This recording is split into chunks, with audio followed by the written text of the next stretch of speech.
Okay, fourth question பாருங்கள். Find the area of the combine figure given. அதாவது ஒரு கம்பைனோட ஃபிகர் வந்து கொடுத்துருக்காங்க, இதோட ஏரியா ஃபைண்ட் அவுட் பண்ணணும். Formed by joining semi circle of diameter. என்னென்ன கொடுத்துருக்காங்க? செமி சர்க்கிளோட டயாமீட்டர் தான் வித் ட்ரையாங்கிளோட பேஸ்ன்னு சொல்கிறாங்க. ஓகேவா? என்ன சொல்கிறாங்கன்னா செமி சர்க்கிளோட டயாமீட்டர் தான் இங்கே ட்ரையாங்கிளோட பேஸ் சொல்லியிருக்காங்க. ஓகேவா? நெக்ஸ்ட் என்ன கொடுத்துருக்காங்க? ஹைட் வந்து 9 சென்டிமீட்டர் சொல்லியிருக்காங்க. முதல்ல கொஸ்டின் அண்டர்ஸ்டாண்ட் பண்ணிக்கோங்க. அதாவது இது ஒரு செமி சர்க்கிள், கீழே இருக்கிறது ட்ரையாங்கிள். இது செமி சர்க்கிளோட டயாமீட்டராக இருக்கிறது, இது ட்ரையாங்கிளோட பேஸாக இருக்குது 6 சென்டிமீட்டர். அப்போனா செமி சர்க்கிளோட டயாமீட்டர் 6 சென்டிமீட்டர்னா ட்ரையாங்கிளோட பேஸ் என்னது? 6 சென்டிமீட்டர் தான். நெக்ஸ்ட் ஹைட் என்ன கொடுத்துருக்காங்க? ஹைட்டுங்கிறது 9 சென்டிமீட்டர். இப்போ என்ன இந்த கம்பைன் ஃபிகரோட ஏரியா எப்படி கண்டுபிடிக்கணும்னா, அதாவது செமி சர்க்கிளோட ஏரியாவையும் ட்ரையாங்கிளோட ஏரியாவும் ஆட் பண்ணிட்டோம்னா நம்மளுக்கு கம்பைன் ஷேப்போட ஏரியா கிடச்சிரும். இப்போ செமி சர்க்கிள் ஃபார்முலா என்ன? 1/2 பையா ஸ்கொயர்டா. அதுக்கு நம்மளுக்கு என்ன கண்டுபிடிக்கணும்? ரேடியஸ் வேணும். இங்கே கொடுத்துருக்கிறது டயாமீட்டர். டயாமீட்டருங்கிறது என்னது? 6 சென்டிமீட்டர் கொடுத்துருக்காங்க. இப்போ ரேடியஸ் என்னது? டயாமீட்டரோட பாதி தான் ரேடியஸ். அப்போ கொடுத்துருக்கிற 6 என்ன பண்ணணும்? 2வால் டிவைட் பண்ணணும். ஓகேவா? இப்போ என்ன 2 டேபிள் சொல்லுங்கள். 6 எத்தனை டைம் வரும்? 3. இப்போ ரேடியஸ் எத்தனை சென்டிமீட்டர்? 3 சென்டிமீட்டர் கிடைக்கும். டோட்டலாக இருக்கிறது டயாமீட்டருங்கிறது டி. ஓகேவா? ஆறுனா அதில் பாதி தான் 6. இப்போ 6ல் பாதி எவ்வளவு? 3. ஓகே, இப்போ என்ன ட்ரையாங்கிளோட பேஸ் என்ன சொல்லியிருக்காங்க? இங்கே செமி சர்க்கிளோட டயாமீட்டர் தான் ட்ரையாங்கிளோட பேஸ்னால் இப்போ 6 சென்டிமீட்டர் வரும்.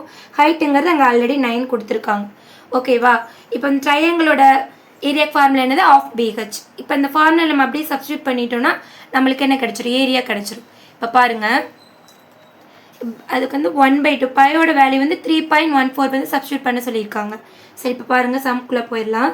இப்போ ஏரியா ஆஃப் த செமி சர்க்கிள்ங்கிறது 1/2 பையா square plus area of the ட்ரையாங்கிள்ங்கிற ஃபார்முலா 1/2 பிஹெச். இப்போ பாருங்கள், 1/2 பையோட வேல்யூ வந்து 3.14. ரேடியஸ் என்ன கண்டுபிடிச்சிருக்கோம்?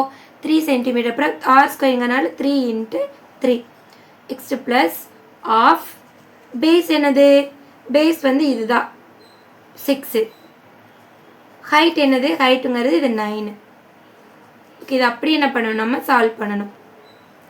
இப்போ அதே மாதிரி தான் இப்போ இங்கே 2 டேபிள் இருக்குது. இது 4ங்கிறது ஈவன் நம்பர்னால 2 டேபிளை பண்ண முடியும். அப்படி என்ன வரும்? 1 2 is 2 வருமா? பேலன்ஸ் 1 இருக்குது. அப்போ 1 ஜாயின் பண்ணால் 11 ஆயிரும். 5 2s are 10. மேலே பேலன்ஸ் 1 இருக்குது, 14 ஆயிரும். ஸோ 7 2s are வரும். ஓகே, இங்கே பார்த்தோம்னா இங்கே 1 டைம் வரும், இங்கே 3 2s are 6ன்னு வரும். பேலன்ஸ் என்னென்னு இருக்குது? 1.57 × 3 3s are 9 இருக்குது. இங்கே வந்து 3 9s are 27 இருக்குது. ஃபஸ்ட்டு இதை ரெண்டு நம்ம மல்டிபிள் பண்ணிக்கலாம். ஓகேவா? மல்டிபிள் பண்ணோன்னா 9 7s are 63க்கு 3 balance 6, 9 5s are 45 plus 6 51க்கு 1 balance 5, 1 9 is 9, 9 plus 5 14. அப்படி எனக்கு இங்கே என்ன வருது? 1413. இங்கே 2 டிஜிட்லையும் நம்ம டாட் வைக்கணும். நெக்ஸ்ட்டு இங்கே என்ன இருக்குது? 27. இது ரெண்டையும் என்ன பண்ணணும்? ஆட் பண்ணணும்.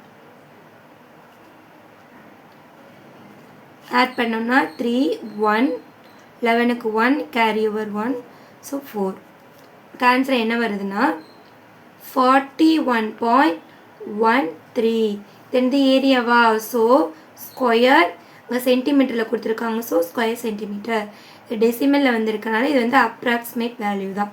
ஸோ அப்ராக்சிமேட் நம்ம ரைட் பண்ணிடணும். அவ்வளோதான். ஃபஸ்ட்டு என்ன கொஸ்டின் கொடுத்துருக்காங்க கவனிச்சுட்டு அது அப்புறம் நெக்ஸ்ட் என்ன பண்ணலாம்? நீங்கள் கம்பைன் ஃபிகரோட ஏரியா கண்டுபிடிச்சிடலாம். ஓகேவா?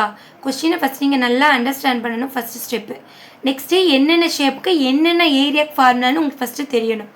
அதுக்காக நீங்கள் இன்ட்ரடக்ஷனில் போயிட்டு ஃபார்முலாலாம் ஈஸியாக தான் நான் கொடுத்துருப்பேன், அது நல்லா மெமரி பண்ணிக்கோங்க. ஓகேவா? ஓகே, நெக்ஸ்ட்டு 4th சம் உங்களுக்கு புரிஞ்சிருக்கும்னு நினைக்கிறேன். நெக்ஸ்ட்டு 5th சம் பார்க்கலாம்.